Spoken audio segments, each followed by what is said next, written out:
কাঁকরোল ভাজা বানাবো। আজকে কাঁকরোলটাকে একটু অন্যরকম করে ভাজা করব। কাঁকরোলটা এই যে দু টুকরো করে কেটে নিয়েছি, আমি 4টে কাঁকরোল নিয়েছি।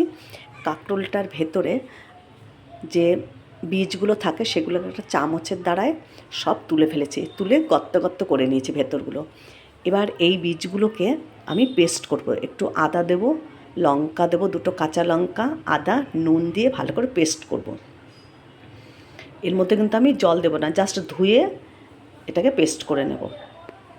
তার মধ্যে যা জল থাকবে ওর মানে ওই জলই হয়ে যাবে।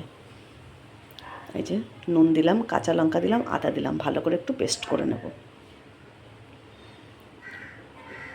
পেস্ট করলে দানাগুলোও মুখে একদমই পড়বে না, আর ভাজাটা খেতেও ভালো লাগবে।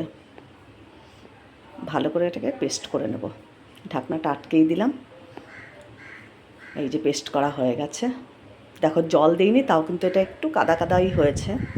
এটাই আমার কোনো অসুবিধা হবে না। এর মধ্যে একটু নুন দিলাম আর সামান্য একটু মিষ্টি দিয়েছি, দিয়ে ভালো করে এটাকে নেড়ে এবার এই পুরের মতো করে কাঁকরোলের ভেতরে ঢুকিয়ে দেবো। কাঁকরোলটাকে একটু নুন দিয়ে আমি আগে মাখিয়ে নিলাম।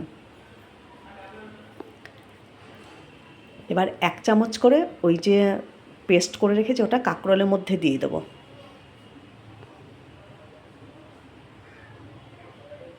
এই যে 1 চামচ করে দিলেই যথেষ্ট। কাঁকরোলগুলো কিন্তু বেশ বড় বড় মোটা মোটা কাঁকরোল, ভেতরে গর্তটাও কিন্তু অনেকটা করেই হয়েছে। এই দেখো সবকটা হয়ে গেছে। আর এইদিকে একটা বেসনের মধ্যে নুন আর হলুদ দিয়ে একটা মোটা থিকনেসের একটা বেসন গুলে নেব।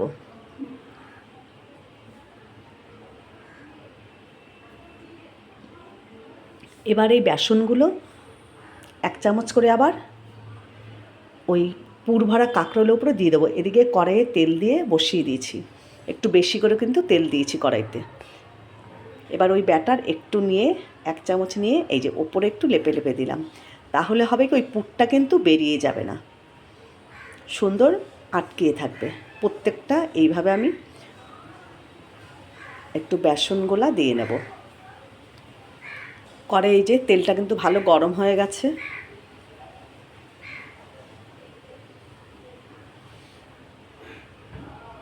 এবার উল্টো পিঠ করে যেদিকে বেসনটা দিয়েছি ওই দিকটা তেলের মধ্যে দিয়ে সবগুলো এই যে আমি দিয়ে দিলাম। এবার বেসনটাও বেশ সুন্দর ভাজা ভাজা হয়ে যাবে, ওপরে প্রলেপটা খুব ভালোভাবে লেগে যাবে। এবার এটাকে আমি ঢেকে দেবো। এই দেখো কি সুন্দর লালচে লালচে করে ভেজে নিয়েছি। আর এইভাবে করে খেলে দারুণ লাগে খেতে। কাঁকরোল অনেকেই খেতে চায় না বীজগুলোর জন্য, ভালো লাগে না, একটু তিতকুটে লাগে, কিন্তু এইভাবে করে খেয়ে দেখবে কাঁকরোল ভাজা দারুণ লাগে খেতে। পুর ভরা কাঁকরোল ভাজা একদম রেডি। দারুণ খেতে লাগে গরম গরম ভাতে।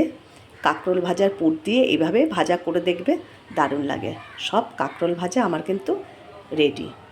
তোমাদের ভালো লাগলে ইউটিউব চ্যানেলটাকে সাবস্ক্রাইব করো, লাইক করো, কমেন্ট করো, শেয়ার করো।